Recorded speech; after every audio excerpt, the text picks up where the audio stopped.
Female fighters have joined Tigray dissident fighters. Some people call them Tigray freedom fighters, different names being used for them. Welcome to my views and news. Thanks for watching the channel.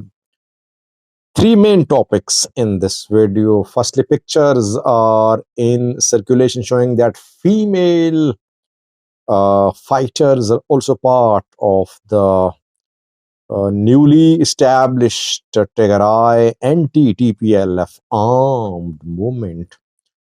Secondly, I shared a video a few hours ago. Video showed Tigray fighters celebrating in Sudan. Two flags were seen in the video. There was lack of clarity about one of the two flags. I think now we can talk about it.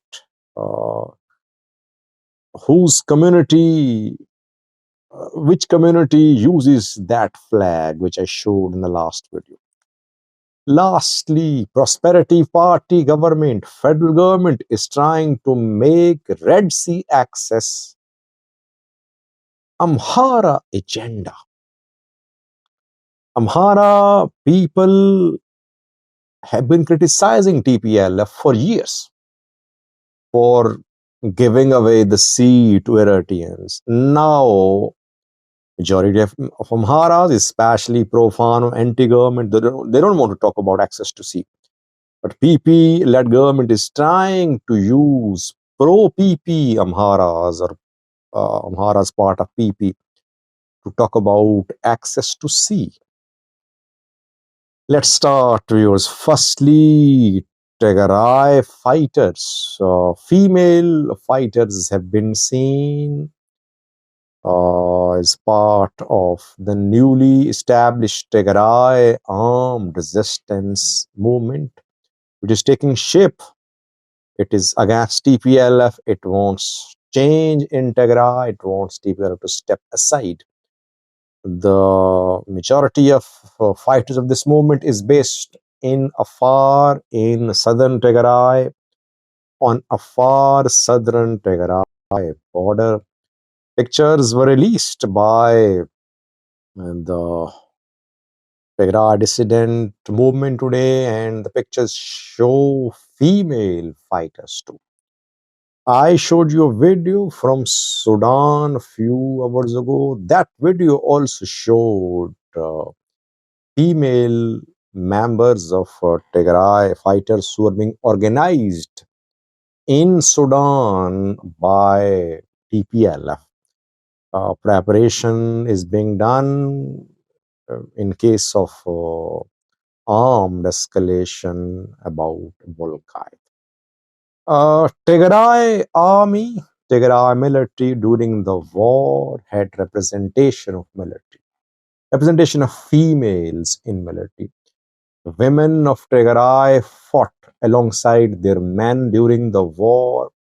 I always praise Tigrayan women, very brave.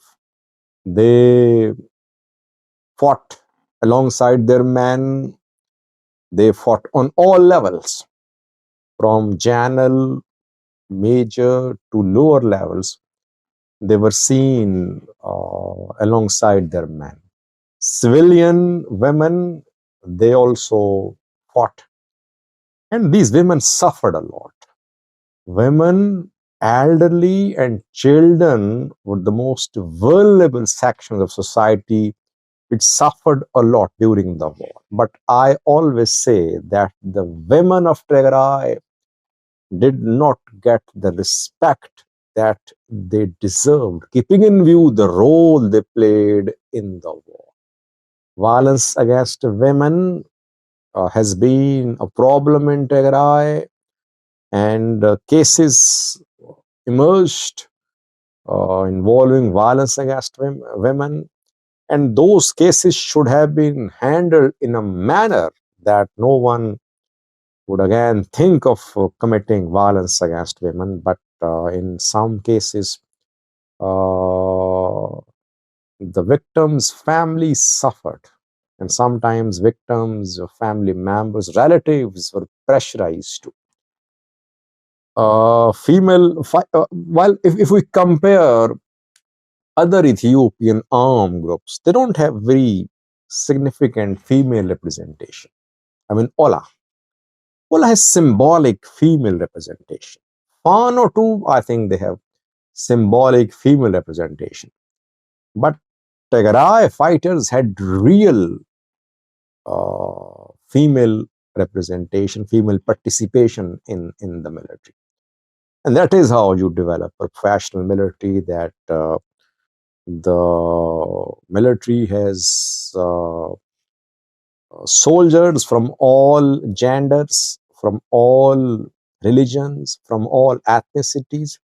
And when Tigray fighters fought during the war, there were no differences, no disputes over ethnicity, over Adwa versus Raya.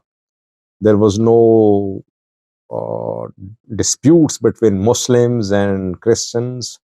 Now Muslims not being allowed to wear hijab in Aksum. There were no such disputes back then. They were united people who were living lives of comfort in Europe, in America.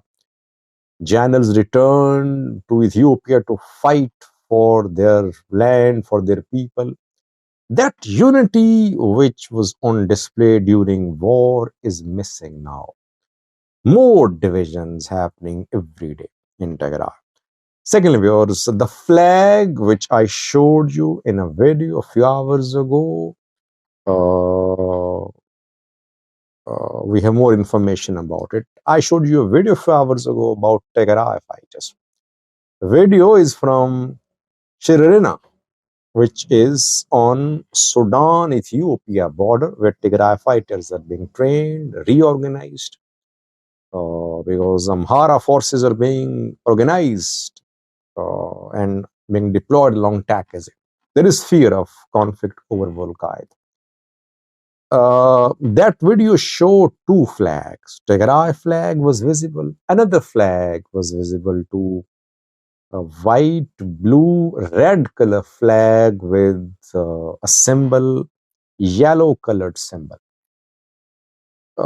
Three likely explanations about that flag could be the flag resembles Philippines flag, but there is no possibility of someone using the flag of the Philippines in Sudan. Secondly, the flag resembles used by Agassian movement, the movement which wanted to establish a Tigray Orthodox Christian country, the territories of Ethiopia and Eritrea as part of it. It was backed by TPLF, the movement, and it's very unlikely that the flag represents Agassian movement, because Eritrea obviously opposed that movement. The third explanation is that the flag could be a Kimant flag. Kimant people also use three-colored flag, though the pattern is not the same. The Kimant flag pattern and the pattern of the flag shown in the video, they're not the same, but very similar.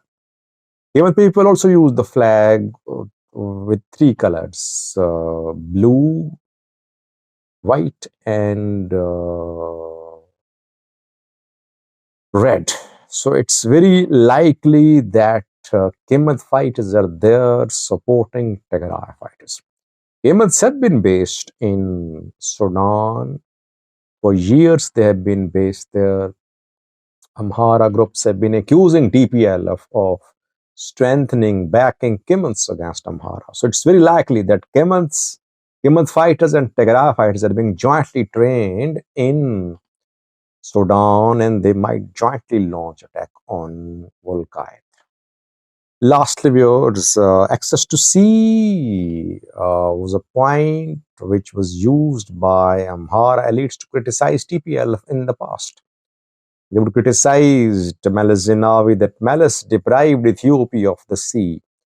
and that TPLF is to blame for Ethiopia being landlocked. This is what Amhara groups, Amhara parties have been maintaining for years. But now situation changed. Amhara groups are allies of Eritrea, and they don't want to talk about access to sea now. They want to support Eritrean government. They are against Prosperity Party government. They're against TPLF as well. But their alliance with Eritrea is now stopping them from talking about access to sea. But pro PP Amharas and those Amharas who are in alliance with PP, they're being used by PP to make access to sea as an agenda of Amharas. Nama is at the forefront of creating this narrative. Nama party issued a statement a few days ago. It unrecognized Eritrea as a country. And secondly, Balatemola spoke yesterday, head of Nama party, and he said that TPLF made access to sea a taboo. Taboo has been broken now. And Red Sea is an agenda now, very mature agenda. And we want to talk about it. We have no fear now. We want access to sea. So through Balatemola, Prosperity Party government is trying to make access to sea as an Amhara agenda too. Will Amhara people support it, or will they reject it? It's a very interesting shift in Amhara views about access to sea. Thank you for watching.